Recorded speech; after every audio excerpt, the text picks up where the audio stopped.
let's begin. Firstly, the simple view of writing is why we're here. I'm going to introduce myself first. I'm a linguist in private practice. I'm sure lots of you know that already, so I won't dwell on that too much. I work with children who struggle with reading and writing. And because of that, I get to see what doesn't work, because it hits my children faster and harder. In regards to writing, we all have high expectations of children. We have high expectations of our students here at Lifelong Literacy. We do expect them to be able to read and write. And we expect by the time they come and do work with us, we like to get them reading, and that's our expectation. And we're usually very successful in that. But writing, that's really hard. Really, really hard. Sometimes we have to have difficult conversations with our families to say that fluent writing, if that's a goal, it's a very, very far off goal, because writing is so much more complex than reading. So that's what we're going to unpack today. There are multiple components in writing, and we're going to look at some of those components. As you're all probably aware, there is a simple view of reading. I'm just going to go over that a tiny bit, not too much, but I'm going to go over it a tiny bit because I think it's important that we keep going over that. The simple view of reading is a structure that helps us to assess where people are on a reading continuum. Within that simple view, it's stated not that reading is simple, but that there are two critical activities involved in learning to read. Two critical activities, one of which is word level reading, which becomes increasingly automatic as time goes on, and one of which is language comprehension, and that becomes increasingly strategic as time goes on. The simple view states that word level reading times language comprehension is what we call reading comprehension. So it's you multiply word level reading by language comprehension.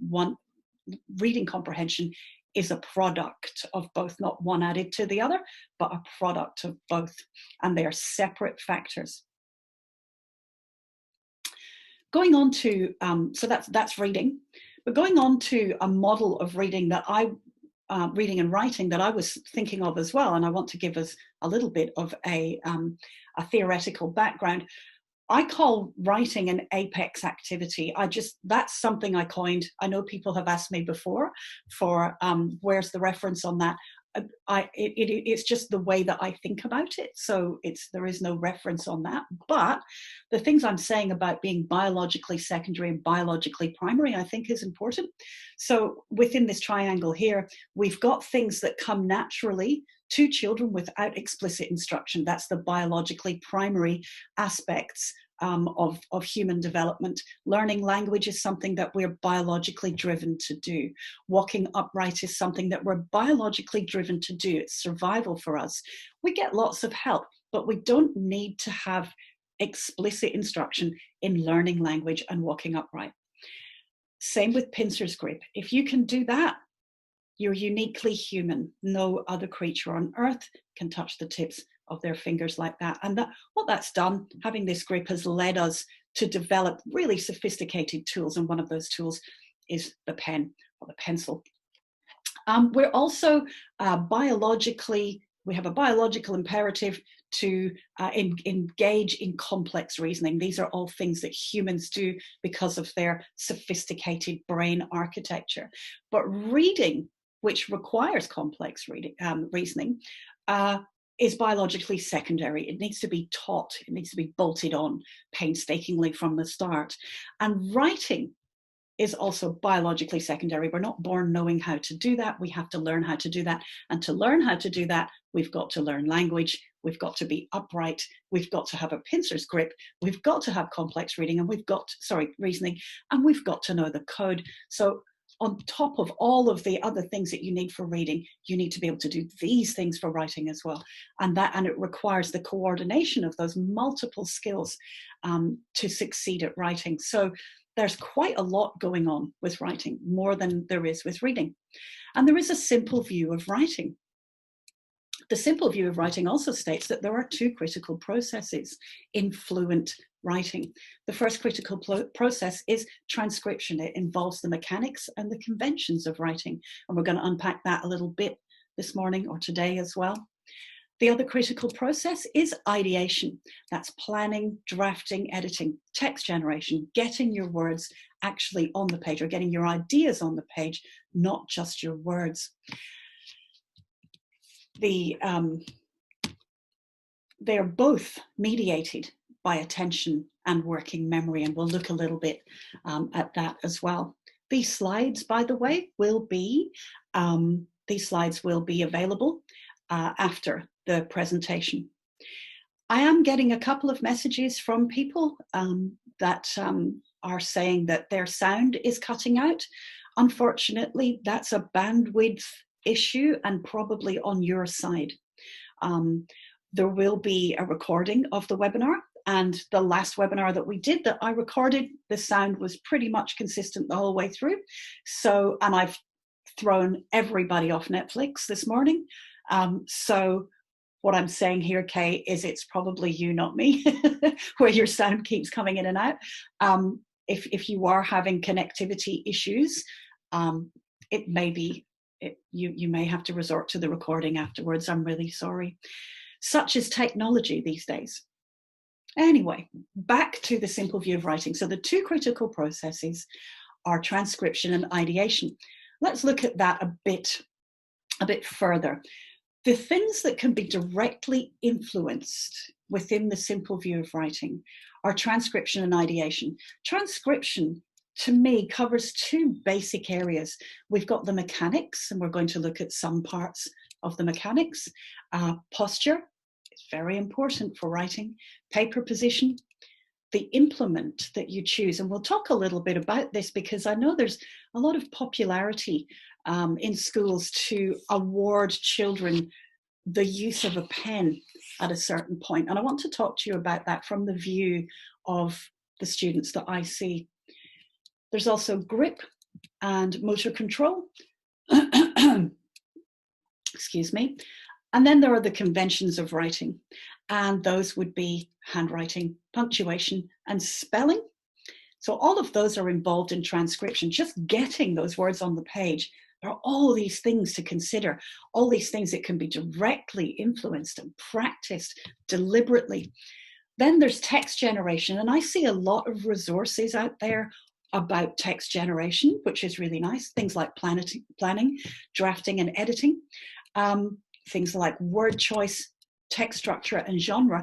There's a lot out there for text generation, for the ideation side of things, not so much for transcription.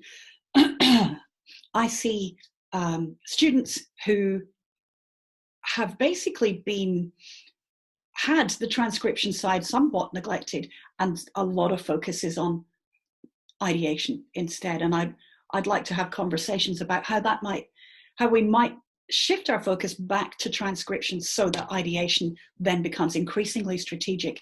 So if you look at transcription as being increasingly automatic and ideation as being increasingly strategic, then what we have is the simple view of writing. All of those things can be maximized, all of those things can be directly taught. So everything that we looked at back there can be directly taught and deliberately practiced in more and in bigger and bigger chunks. But also being mediated, writing can be mediated or is mediated by the following processes. The ability to pay attention, the ability to focus, and we can't directly instruct that, but we can maximize that. It's the same with working memory. Writing requires or puts a lot of pressure on working memory, and we can maximize that. We can't directly change working memory. We can do that via having a peaceful setting and also via self-regulation. I'll talk a little bit about a peaceful setting. When children, I've seen lots of really successful models. So I do go into schools and I watch what happens in schools, and I'm very privileged for being allowed to be invited in and watch classrooms and writing taking place. And I'm really encouraged by a lot of the methods that teachers are using.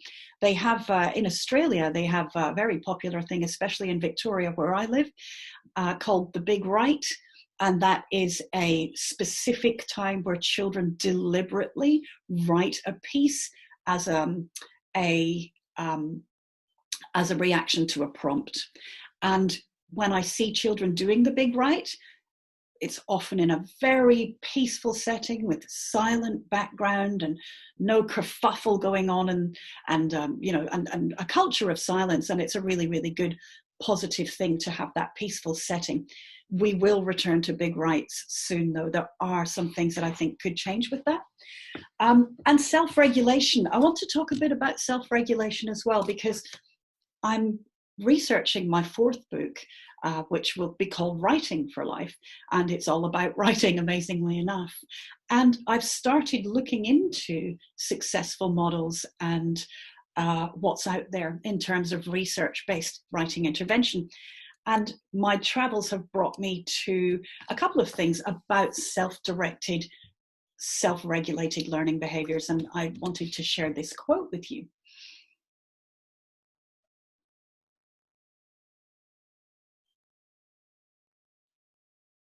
So there's a thing out there called self-regulated skill development that I'm looking into right now.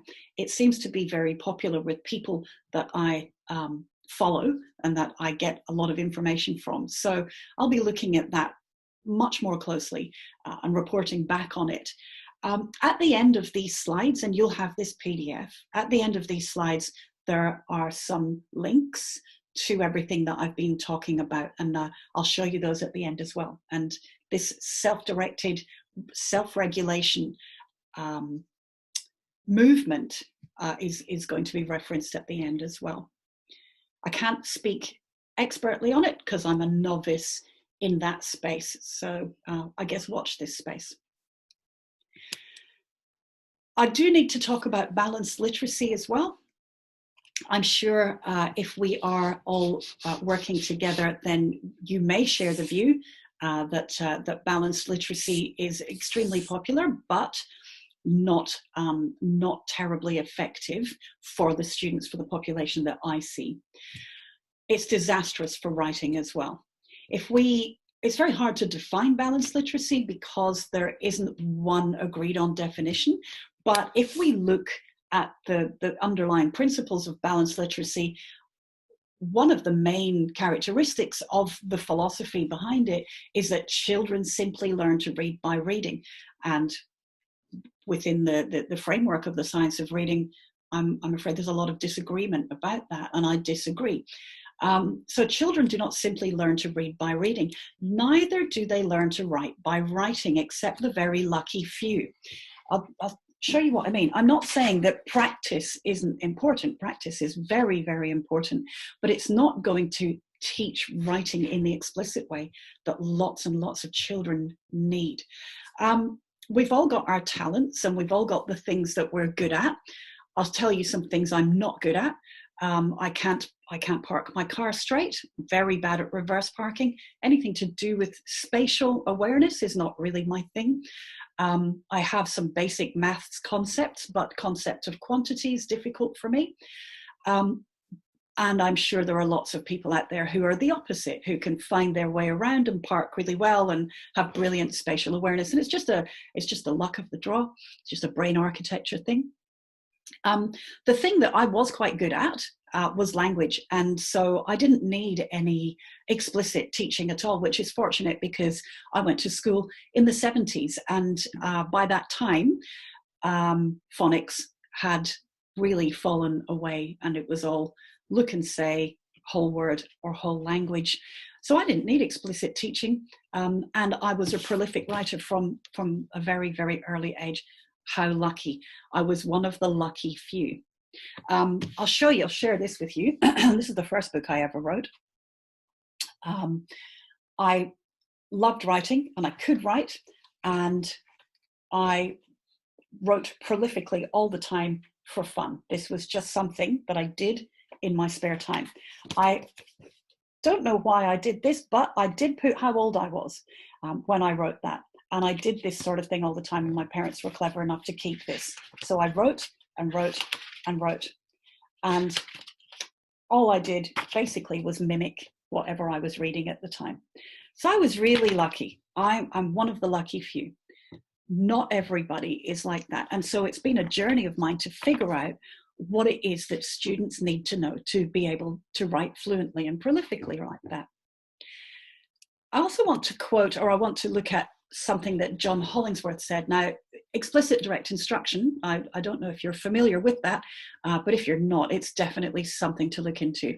John Hollingsworth is one of the authors of EDI, Explicit Direct Instruction, and he was recently interviewed by Ollie Lovell, who does an education research reading room podcast.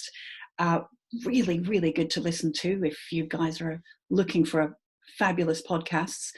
And he talked about the difference between talent discovery and talent development. Now, if I had a teacher at school saying that they were responsible for this, that would make me a bit cross, because nobody taught me to do this. That was discovery. If they were showing this as an example of their good work, actually what they were doing was talent discovery. There was no talent development going on. So within the simple view of writing, I want to talk about talent development. We can get everybody developing their writing skill through explicit instruction and deliberate practice. There are so many components to writing, and that gives us so many opportunities for explicit instruction. So my big question is, why would we ever leave writing development to chance? And I'm speaking again from the view of the children that come to see me. We get them all reading, but some of them, it's too late to get them really fluent and automatic at writing without expending massive amount of energy at the expense of other things. So, how to level the writer's playing field? That's my job. I try to get the playing field leveled for readers and writers, and I try to get that through one-on-one consultation, but also consultation with schools. Here's a quote that I found when doing my research on this subject.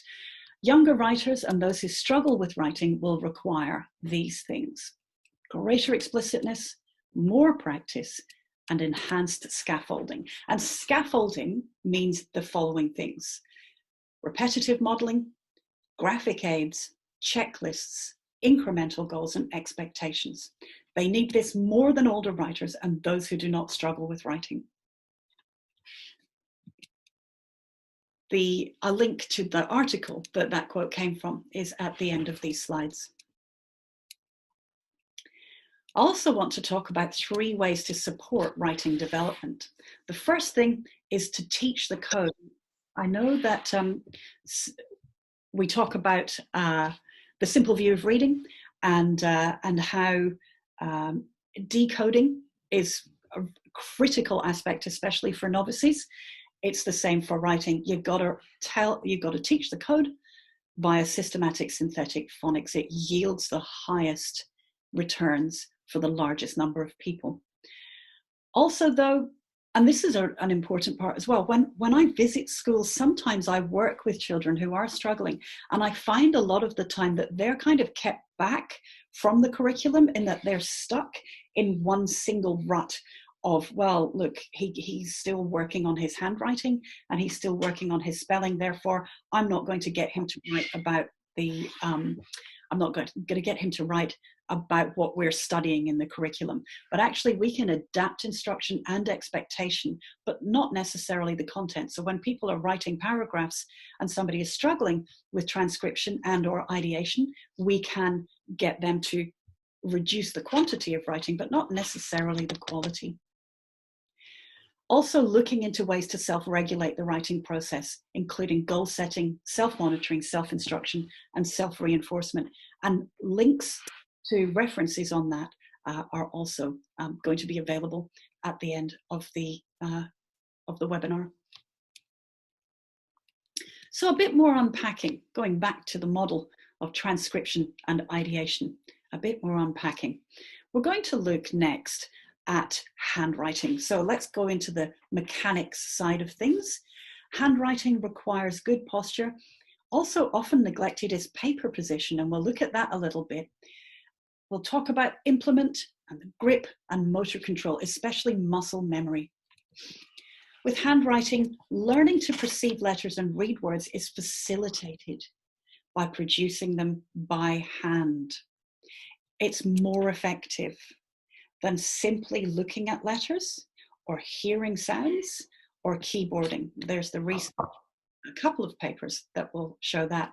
I can hear some background noise, so if you do have your mic unmuted, please do try to mute it. I will unmute everybody at the end so that we can have questions. All right, so learning to perceive letters and read words is facilitated by producing them by hand. We really need to focus on producing letters by hand. I also want to talk a little bit about muscle memory, and this is the Oxford English Dictionary's definition of muscle memory. Frequent repetition. So if your posture and your grip and your letter formation is suboptimum, you're going to start reproducing those movements and that position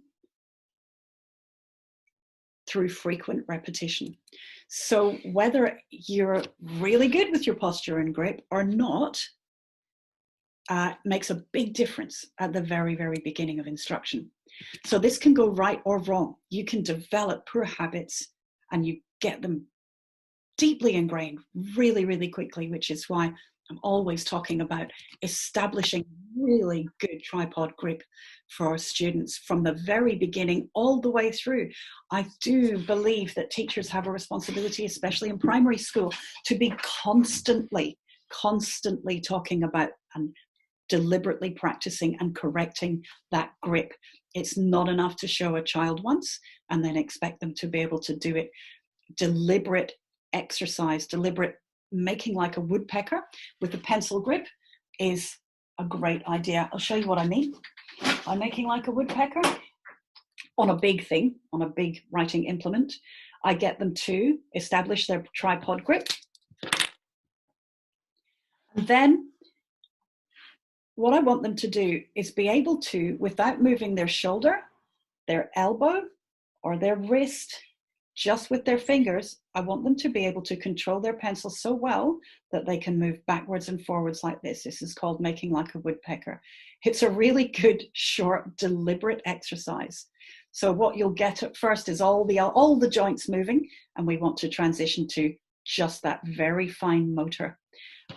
That's what I mean by make like a woodpecker. That in itself would mitigate so much heartbreak up the track.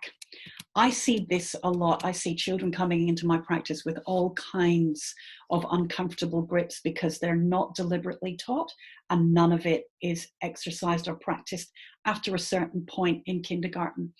I beg teachers, don't let the grip slip. Keep correcting that grip because muscle memory is so very, very strong that it's our responsibility to make sure that that grip is optimum. The other thing with muscle memory and with writing is that, and this is how writing differs from reading, is that you can choose your reading posture. So you can sit and read a book basically anywhere, but writing requires good posture. It requires good posture because you've got this motor element. Your spinal column needs to be straight to support this head that you've got, this big heavy head with its brain and its skull.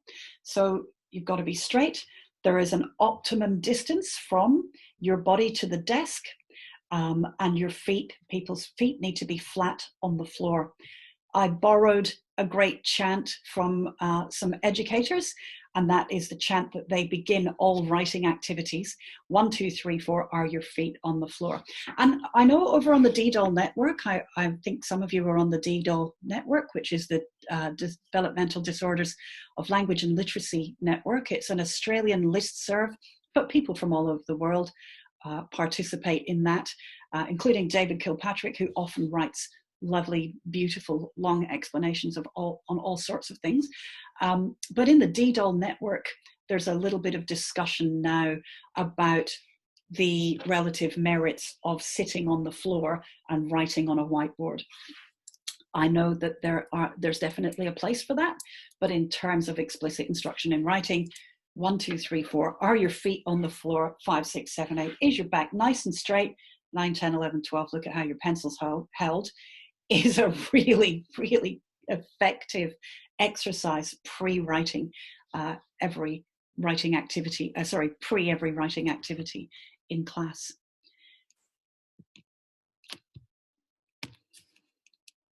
The other thing that I see slip a lot is paper angle.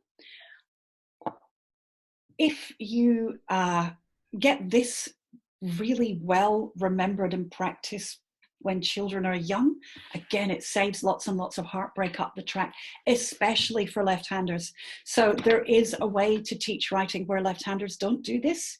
And it's all about paper position and paper angle and getting their wrist below the line that they're writing on. That causes them not to smudge either. But you've got a tiny window. You've got a tiny window, and that's like the first year of school or even preschool. A tiny window to get that all right and form that muscle memory. I like to get my students to have parallel lines between their arms and the paper held and controlled by the non-dominant hand. Paper angle is really important. Let's talk a little bit about letter formation as well as part of that simple view. Laura Deinhardt is a researcher from the University of Florida, and she talks about the dire need to motivate teachers to emphasize writing skill rather than just let children catch it. This is what she says.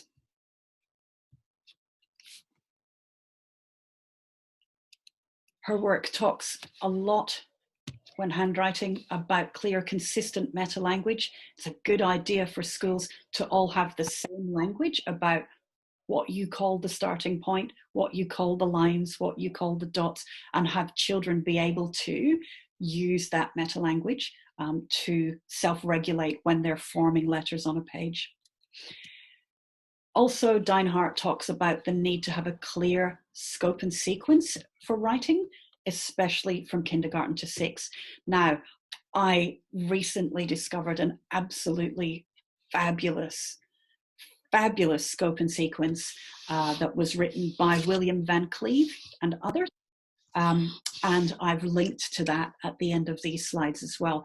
It's a K to 12 writing scope and sequence that goes from the very, very beginnings of writing, very detailed, all the way through every aspect of transcription and ideation. It is a beautiful thing. I invite you to have a look at that. That's at the end. I did mention before that we would talk a little bit about implements and text generation.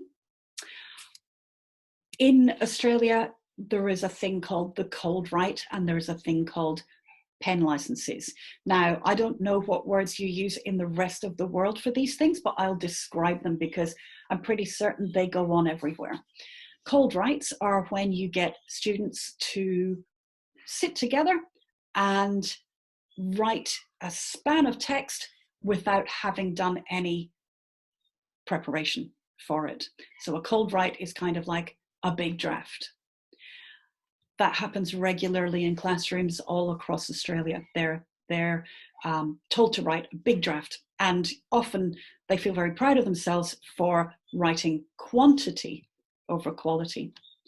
Pen licenses What happens here in Australia is that there's an arbitrary system of graphical excellence that awards those who can already transcribe the use of a pen, and everybody else doesn't get to use a pen. Sometimes in the absence of explicit instruction. It's called pen licenses. I want to talk to you about how that kind of attitude to writing affects the students that I see. My population differs from the general classroom population in certain ways, and I've got a picture of a canary. If you've seen my other presentations, you'll have seen this before. We're all working in a coal mine, but I look after the canaries. So what happens hits them, what happens in education that's suboptimum hits them harder and faster. My population differs in that I'm one-on-one with my students, and it's a non-school context. And because of that, they open up to me in ways that they perhaps hold back when they're at school. Sometimes when they are struggling at school, the problems that they're having will manifest as behavior, but because I build up this one-on-one relationship with them and they're not at school having to keep it together in front of their peers, they tell me things that you might not be aware of, and so it's my job to relay that information to you as teachers. Also though, in that one-on-one context, of course, I have the advantage getting across the idea that there's no such thing as a mistake. So they're a lot more free to make mistakes and not see them as a massively negative experience. So those are advantages that I have within the clinical context that we've built up here. So we had conversations about what doesn't work, and I've got to say that humiliation and suffering is a very common reported experience amongst the population that I work with. And a lot of the time, they're only showing me, they're not, or my tutors, and sometimes their parents, but at school, a lot of the time, they don't show their humiliation and suffering.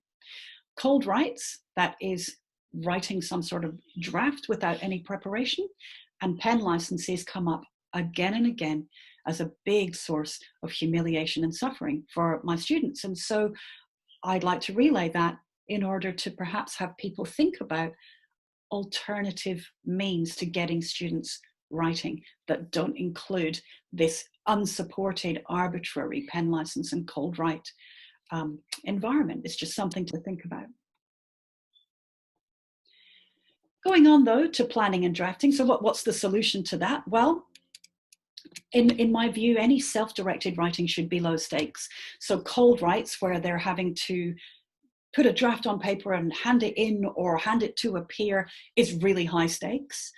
Any self-directed writing should be low stakes. High stakes writing should be really well scaffolded. And there's lots and lots of great resources out there for scaffolding. If also we change the emphasis to planning and drafting and editing rather than just drafting, the planning and editing side of things should have as much, if not more, emphasis within a writing exercise than the actual drafting part. And always, always favor quality over quantity. So there's a culture, especially amongst my students, of, look, I wrote 2 pages. And it's often 2 pages of gobbledygook, but nobody notices because quantity is favored over quality. There are ways in which to do that, and I'll show you some resources at the end that will help with shifting that focus over to quality. I do need to also talk about dysgraphia though. And if you've come to any of my other presentations, you've probably seen this spelling test. I give everybody a spelling test. I like to take a writing sample of children who come to see me. And when I see, this is a grade 4 boy. So he was in his 5th year of schooling. And I gave him the Morrison-McCall spelling scale, which is used in the Spalding program. The first word is run. Then we've got top, read, book, sea, as in I'm going for a swim in the sea, play, lay, led, add these numbers together, alike, mine, with, easy, shut, and done. Grade 4. So when I see that kind of laborious, scratchy separated out handwriting, that's when I go, there's more to just not really having the code with this child. We've all got strengths and weaknesses. Forming letters on a page is a severe weakness for some children. So transcription is a severe weakness for this child. It's really hard for him, despite his best efforts, despite having adequate instruction. It's really hard for him. In extreme cases, letter formation and organizing and expressing written information is caused by neurological impairment. So when transcription and ideation both are a problem, that impairment is known as written expression disorder or dysgraphia. So it's when both sides of the simple view of writing are a problem, that's when we have dysgraphia. And I work with dysgraphic students, and that's where technology plays a good part. This boy has amazing ideas, but getting them onto the paper is really, really hard for him. He is definitely a candidate for keyboarding. And at the end, again, of this webinar, and in the slides, at the end of the slides, there's a great keyboard, a free keyboarding resource that I've recently become aware of. So there's a link to that. It's free of charge, and it might be something that we can put some of our students on during these strange times. It's a free keyboarding resource, which I'm very excited about. All right. If you wouldn't mind muting your mic, that would be really good. There's a button that you can press that makes it so that we don't hear your background noise. If you don't mind doing that, I'm not sure who it is. All right. So back to resources. I think we'll talk about resources. For both sides, we've got, I've shown you some resources, or will show you some resources at the end for the mechanics and conventions, the transcription part of the simple view of writing, but also some resources from the ideation side: text generation, planning, drafting, editing, word choice, text structure, and genre. One of my favorites, and I'm sure yours too, is the Writing Revolution, or used to be known as the Hockman method, but Judith Hockman and Natalie Wexler have come together to bring this book to us, and it's been a real game changer for me and for my students. I absolutely recommend it. In summary of the book, they say, and they're right, there's too much of a gap between explicit teaching and expectation. So that's the cold right gap again. Writing needs to be taught through intentional exercises. It's really important. And so the Writing Revolution goes through what those intentional exercises look like. And for practice to improve skills, there's got to be a specific and focused goal. This exercise is going to be all about using full stops. This one's going to be about using subordinating conjunctions and so on. There's always got to be a specific and focused goal. Also within the Writing Revolution is something I support very strongly, and that is the sentence is everything. If we get the sentences high quality, we're laughing. We're part of the way there to having all of it high quality. The other resource that I'm recommending today is the Knowledge Gap. Again, Natalie Wexler. She talks about content knowledge and how it's crucial, how writing should be embedded in all subjects. So everything that they're learning at school, they need to write about. She talks about keyword lists, and I really love keyword lists. If you are teaching a subject, having a list of the keywords, learning those, studying them, practicing their structure, and having them available for children will help them then write about the content. Vocabulary, hugely important aspect of learning to read and write. And again, at the end of these slides, there's a link to 2 explicit vocabulary instruction videos that were produced just last week by 2 academics here in Australia, Pamela Snow and Amina McLean. I've watched those over the weekend and blown away by the amazing information within those vocabulary presentations that they did that are free on YouTube. So I'll link to them at the end. It's important when children are writing to go beyond what I did at the weekend. Children should be writing about everything that they're learning. That helps to push their knowledge up and through. Also, complete sentences. are hugely important as well. Modeling, checking, planning, and scaffolding complete sentences is massively valuable for raising knowledge, and also at the same time raising writing ability. So in summary, these are the couple of things that I'd like to leave you with. Fluent writing requires automatic transcription and strategic text generation. So just like fluent reading requires automatic decoding and strategic comprehension, fluent writing requires automatic transcription and strategic text generation. To get this happening, deliberate, scaffolded, structured practice is harmful for none and crucial for some. So it wouldn't have harmed me back then to have deliberate, scaffolded, structured practice. Focusing on sentences before expecting paragraphs will yield far greater returns for a large population. The sentence is everything, in my view, and the writing revolution really hammers that home. Also, as I ended the last webinar, quality beats quantity every time. So if it's a spelling list, if it's a keyword list, or if it's just working at the sentence level, having good quality is much, much better than 2 or 3 pages of gobbledygook, which I see a lot. That's the simple view of writing. There's a not so simple view of writing. That model will be on your handouts as well. This was Tom Nicholson, who wrote in the Learning Difficulties Australia Bulletin special edition on spelling and writing. His model talks about composition being at the head, and that composition is mediated by 3 things: transcription and idea generation, which is the simple view, but also the metacognitive skills of attention, self-regulation, and he puts within that setting goals, planning and revising, and positive self-talk as a crucial aspect of writing. You can get more, you can download that copy for free. I'll show you the links to that at the end as well. This is how to stay in touch with me.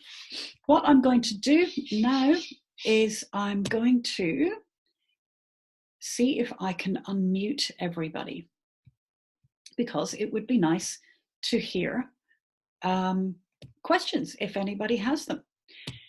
Hopefully I don't have to go through everybody's video and unmute them. If you want, you can unmute yourself now. I am starting to unmute everybody, so if you do have background noise, I can now hear you. Time to, and you can remute yourself anytime. But if anyone has a question, please go ahead. Joyce, it looks like you have your hand up. Nope. I'll unmute you, Joyce. You can also write a question in chat, and those questions are then recorded. And sorry, I've started unmuting people, and I hope I haven't people have remuted themselves. Anybody got any questions?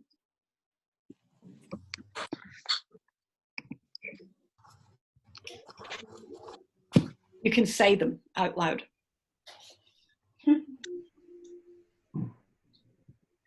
So, Lyn, I read that LDA journal, and that self-regulated strategy development article was particularly interesting for me.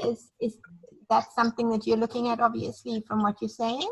Yes, it is. And I'm no expert on that. I'm a novice in that. Okay. But I'm very excited about the prospect of what. Okay. Because I signed up for the primary course, and I've started doing it, but then got very distracted by trying to set myself up as an online tutor. Right. So, yeah, it looks pretty good. Good. I'd like to hear your feedback. Yeah. I have just used the templates with some of my students, and it does make things really clear. And it's been really good to hand to parents to say, take this for specifics template to your dining room table and have a discussion, and everybody, you know, think of 3 reasons why you feel whatever you feel. And so I've only been using it for a week or 2 though. And then, yeah, as I say, the last week or so, 10 days, has been totally focused on getting myself up as an online tutor. I tutor. Right. And will you be using those resources within the online framework as well? Do you find that it will translate? I think it will.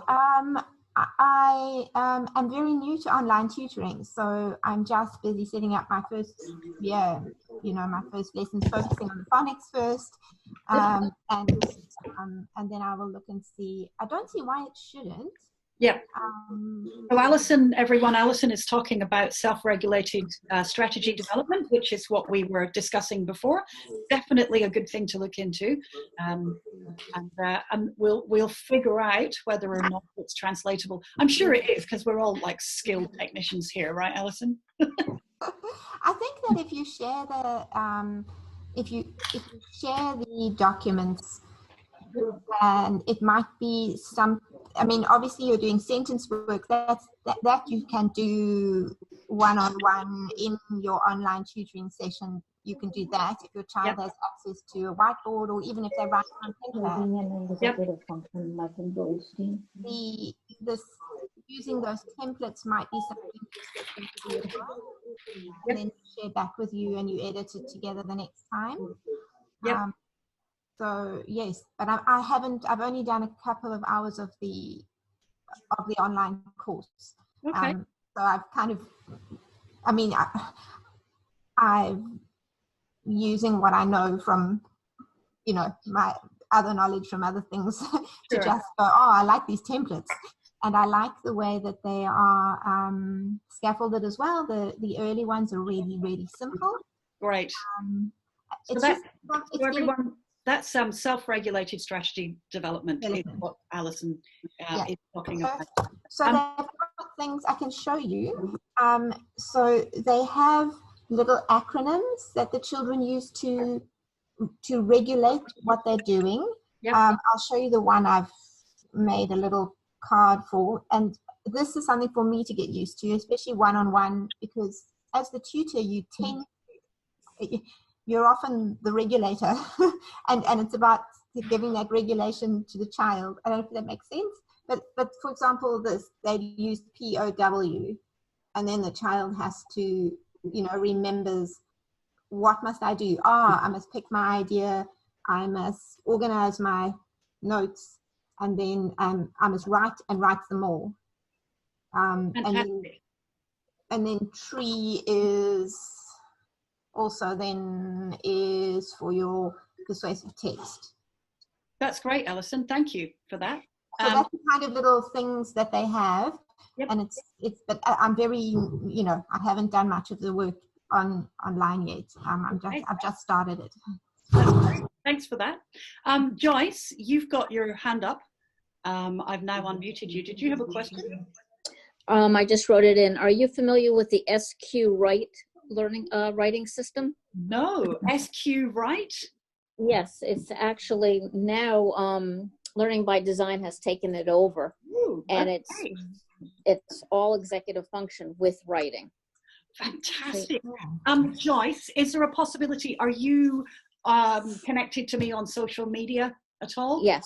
Is there a possibility, if you have links to that, to either put it on Twitter or on the Facebook page, and I'll make sure everybody gets that, because anything by Learning by Design is going to be really high quality. Exactly, and I've taken the class, so it's very specific, and it's quite nice. Wow, thank you. That's brilliant. Sure. Yeah. Great. Anybody else got any questions or things that they want to share?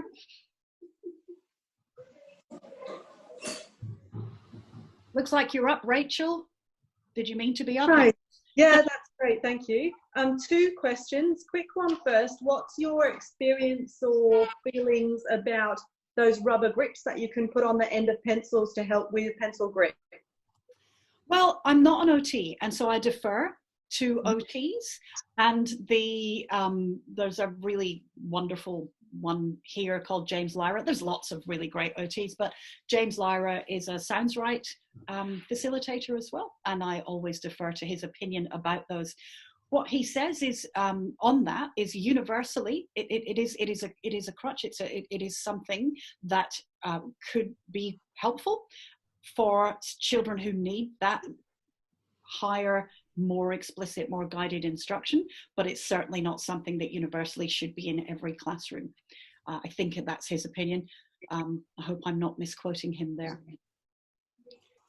Right. In your clinic, would you see children sort of using them from the beginning or under the guidance of OTs, or later on when you're in the problem-solving phase? Very few, because what I find is that a hexagonal pencil and explicit instruction and deliberate practice is good enough for the majority of my students. Yes, we've got children with severe fine motor issues, and I do see some children using those, but that's not the majority of the students that come here, and they don't suffer for it. A hexagonal pencil and good instruction and lots of correction is usually adequate.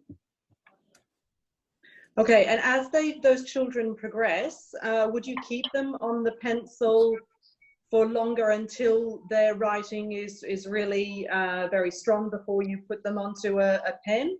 My view is that they can use anything they want at any time if they're comfortable with it. So we do explicit handwriting classes here for K to 6 as well. And they have a Lamy fountain pen that comes as part of those handwriting classes, which has a built-in grip. I don't know if you've seen the Lamy beginner fountain pens. They use those because what I want is for them to become increasingly skilled and automatic, and fountain pens help you do that because they're very smooth, but also you have to not press hard. That's it. Yeah. With a fountain pen, you've got to actually really control and consciously keep controlling your implements. So we don't do license schemes, but if they're there for deliberate handwriting practice, it's fountain pens for them. And do you spoke a little bit about this on the spelling, but do you have a feeling in terms of that mechanics development, in terms of joined-up writing versus, printed manuscript? Yes, printing, thank you. There is research to support that cursive enhances spelling development. But here's the thing. The path, the runway to cursive is sometimes so long and so requiring of deliberate practice and lots of energy that sometimes the ship has sailed for a lot of kids. Like, I get to see them 45 minutes to an hour a week. We have to get the bang for our buck, and explicit handwriting needs instruction that will bring about really good cursive that will enhance spelling. Requires two major things. The first major thing is lots and lots of practice and reinforcement, and secondly, it's got to have student buy-in, so they've got to want to do that. So that's really hard to achieve, but yeah. So that's why, as a school consultant, I say, please, really focus on that when they're still creating that muscle memory. It just saves so much heartbreak up the track. Does that answer your question? Yeah, thank you. I did have one other different question, but if there are lots of other people with questions, I can wait and see what's said. Does anyone else want to have a go? And we'll zip back to Rachel. I think, Joyce, I don't know why you were muted again. Maybe it was me, but it seems as if your hand's up. Anybody else?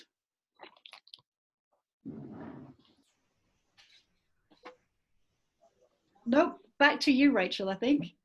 Okay, so my other question was about oral language. I mean, it's very clear how that fits into the simple view of reading, but in terms of things like vocabulary, semantics, syntax, development orally of skills to do with cohesion and coherence, Where do you place those on this diagram of your writing? The ideation side. So word choice and grammar is an ideation. It's part of that. I mean, within that structure, within that framework, there's a lot of overlap too. They've all got to work together. It's the coordination of those skills that makes it really important. But yeah, as far as oral language and how that builds to word choice, understanding of genre, understanding of structure goes, it's over on the ideation side. Okay, thank you. No worries. Anybody else? We are really timely here. We're 3 minutes from when we said we were going to end the meeting. And that's what I'm going to do, unless somebody has got a question. If you do have a question, you don't even need to put your hand up. You can start talking. We're all very polite here. All right. Well, in that case, there is, I'll post something on the Literacy Facebook page. Start with questions and discussions and sharing. So hop on over to that if you want more information about what we talked about today, and also if you want to share with others what some of the things that you know about all of this. This webinar is recorded, so I will post on Facebook and Twitter a link to the recording later on this afternoon. It takes ages for it to upload. And then on my website, there will be a link to that, to the slides as well. So without further ado, I'm going to go ahead and say goodbye. Thank you, everyone, for your wonderful participation. Thanks, Lyn. My pleasure. And there will be another free webinar. There'll be lots of them, but there'll be another one on Saturday. That's the next time I was scheduled to speak and can't. So there'll be one on Saturday and one on Sunday. The Sunday one is on dyslexia and dysgraphia, and it's for parents. The Saturday one, I haven't figured out what it's going to be yet. I'm open to suggestions. All right, once again, thanks everyone. Take care. Bye. Thank you. Thank you. Thanks very much. Bye. Thank you very much. Thank you. Great. Thank you. Thank you.